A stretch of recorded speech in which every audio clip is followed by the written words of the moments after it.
Hi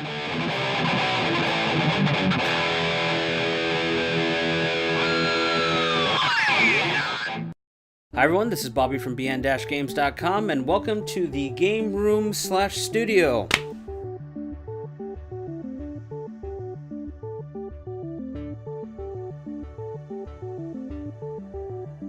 I want to first thank everyone who commented on the pictures I posted on the Facebook groups that I follow and a couple of the forums I follow. Thank you for all your commentary. I'm glad you enjoyed the pictures, and this is the video kind of detailing what this room is about, what I'm about, and what the channel's about. This is the first real channel update in some time. So this YouTube channel's been around since about 2009. Hi all, this is Bobby from bn-games.com, which is your leading source for game reviews. I am here for the site update for December 8th, 2009. We have somewhere in the range of almost 100 reviews now, and the site's only been up since late July. I originally started it to help relieve stress from my work environment. That was during the financial crisis, so I've been around since around the beginning of YouTube. And originally I wanted the channel to have a focus on reviews as well as maybe some game history. Since that time I've done a lot of things with the channel. I've done everything from demo previews to, import reviews, import videos, that sort of thing. So haven't had much of a focus here, but I want to change that starting now. So right now I'm going to take you through the room, show you what's on the shelves. This is the majority of my collection. Not all of it is visible on camera. It's hard to show all that. But the idea was I wanted everything to be in one place where I could grab at it and then film, record, have a bit of a set, as it were, just so I can do some of these videos and you guys can see, and maybe in the videos see something you'd like me to do a video on.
Now, originally, this room was supposed to be drywalled, and that is still something that I plan on doing.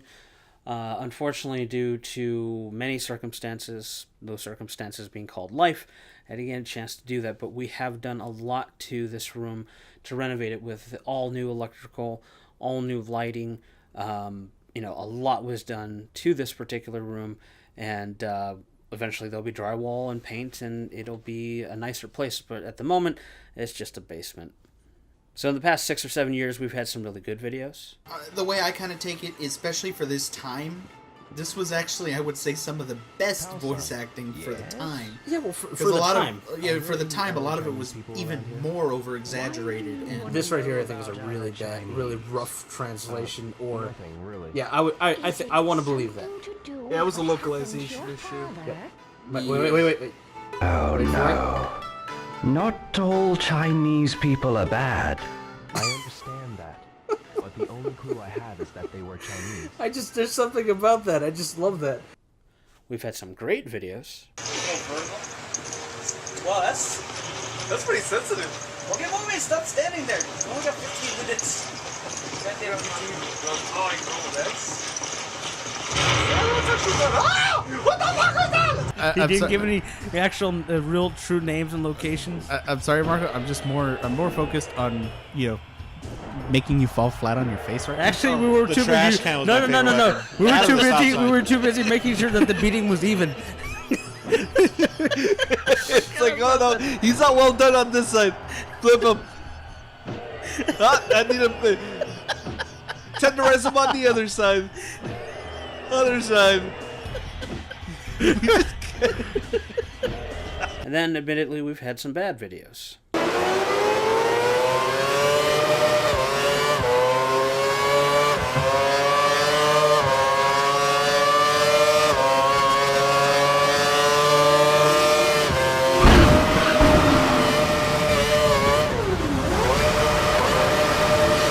Looks like the steward never awarded you a time penalty.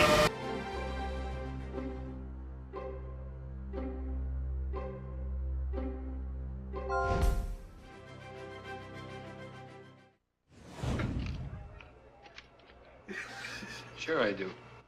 That's bullshit. Hey, why can't I see you? Where am I? Hey, fuck you, Sonny. You die. Hey, who the fuck are you? Hey, why aren't you talking to me? You just look at him. Yeah, just shake my head. So, They start shooting in a week. well, I'm shooting right now, and you're fucking up the scene.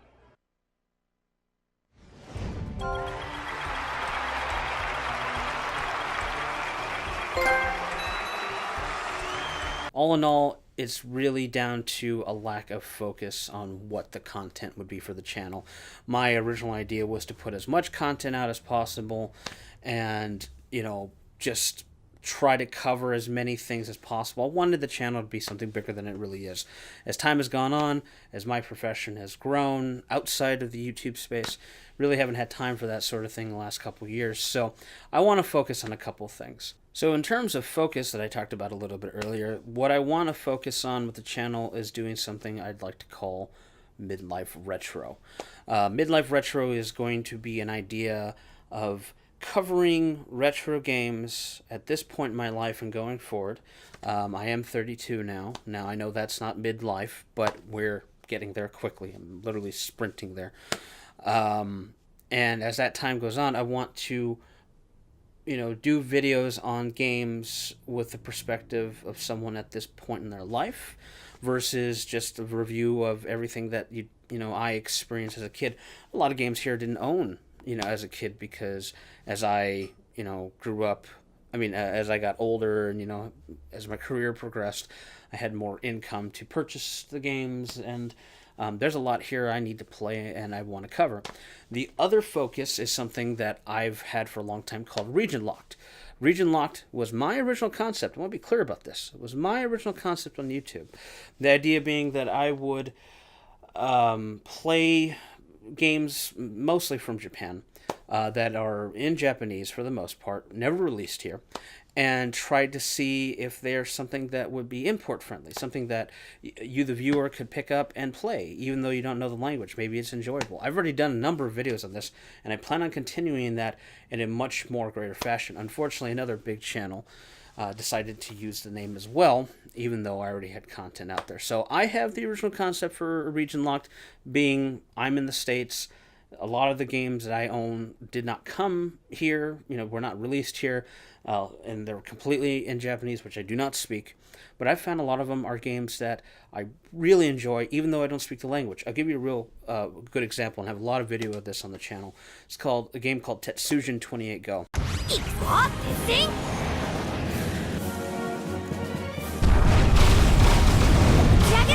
翔太郎君、航行機で鉄人を動かすことができる。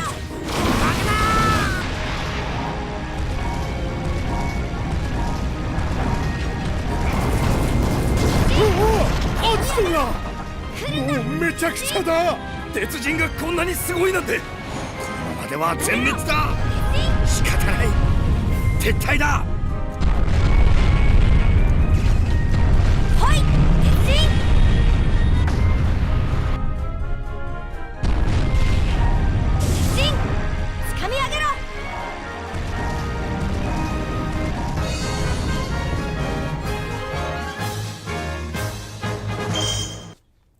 Favorite PlayStation 2 game, period. Be it US release or Japanese release, or it's in my top 10 games of all time. I just happened to pick up on it. Tetsujin is a old anime. In the States, it was known as Gigantor, I think. But that doesn't matter. It's made by one of my favorite developers who made Earth Defense Force and let's see if I say this right. Robot Alchemic Drive. I'm pretty sure I fucked that up, but it's a robot game. It's a robot game. You're a kid and you control a robot like a remote control. Don't need to speak a word of Japanese to enjoy the game, and it's a perfect example of importing something and finding out if it's good or not, and seeing which ones are not import friendly. I did a video on a truck racing simulator. I don't even want to try to pronounce the name of the game. It's on the channel. So I'm gonna give this a shot. Please tell us if we're correct or not. I might get one of my friends to try and tell me if I was. This is Bakuso Dekotora Densu Ni. Ni meaning two. Yes. And what is the other part? Dekotora. Art truck. It's a game about Dekotora trucks, or Deco trucks, as they call them. Trucks. Yeah, I mean, you go to basic Deco, it's like art style. Yeah. Japanese PlayStation 1 or Japanese PS2 to play it. No, the American version would be called 18-wheeler. American Pro Trucker. I still would like to know why there's a dragon and a tiger. Because it's... Actually, this part's really cool because right here you hear the drums. So it gets you all pumped up. And you're like, all right, we're going to do this. Cargo! And then you wait like 20 seconds. And then... I like how it's always a rolling start, too. Well, that's how you do things in Japan. You get a rolling start for everything. Gotta take this test? Gotta do a rolling start. But it's completely in Japanese, completely not import friendly. It's an interesting concept. I like to show something that was never seen here in the States by someone who was trying to experience it as you might, who may not be a Japanese speaker. I imagine most of my audience isn't. And then, present that as something that you would like to see. So I'm going to do a lot more of that. In the room tour, you saw there was a ton of Japanese PlayStation 1, PlayStation 2 games. In my opinion, the PlayStation 2 and PlayStation 1 libraries from Japan are the greatest untapped library that people in the States have, haven't seen. There are tons of games that were released there that were not released here, and I own many of them. The nice thing about import buying, for the most part, is most Japanese games are pretty cheap, with the idea, I guess the idea would be that most people are not buying them, at least currently, because they don't speak the language. Why would they want to buy a game that they don't speak the language for? So a lot of the games that may become classics later down the line, or If some big YouTuber does a video and then it becomes $5,000 to buy one copy, those are those instances. I'm getting them cheap now. I'm trying to really pick up those games before imports become too expensive, before the sellers become scalpers at that point. So I hope you enjoyed the room tour. If you have any questions, please put them below. I'm going to try to put out videos in a steady manner. I don't want to just start pushing out everything. A lot of things I used to do is like a lot of PC benchmark videos. I'm probably going to stop doing that. Our classic capture series, that's where the midlife retro aspect comes in, because the classic capture series was supposed to be a group of guys talking about a game, sharing their experiences with it, and eventually I think we ran out of games that the group could talk about, so we started playing games that I had picked up off the shelf, and I was the only person really playing them, and it's hard to get an impressions video when a group of people are not really that interested. So I want to do something where I can talk about something I've spent a lot of time with. There are a lot of games here I want to spend a lot of time with, and try to talk about in a manner that is interesting, not just an impressions video. Impressions videos are done. I'm done with impressions videos. So anyway, if you like this, please subscribe. Once again, thank you everyone who commented and liked my pictures and liking the video and were asking more about what I do and what I've done. There's still a lot of good stuff on the channel, a lot of arcade stuff. I didn't even really touch on that too much. I'm doing as many arcade videos as I can about these machines because there's not a lot out there about them. Like for example, my initial D machine, I have like 5 videos on the process from buying to getting it finally working. I want to do another review of my Egret 2, which is my rarest candy cab, and I kind of talked about it in my last introduction to arcade cabinets, which is one of my favorite videos. It's another one where I'm just talking to the camera. But that's all coming. That's all in the future, and it's under that idea of midlife, going into midlife. And I know I said sprinting. I'm sprinting there because time is just flying now. Before you know it, I'll be 50 years old in front of the camera talking about NES games. That's my future. Anyway, please subscribe. Let me know what you think, and any videos you'd like to see, put them in the comments. I am looking for ideas.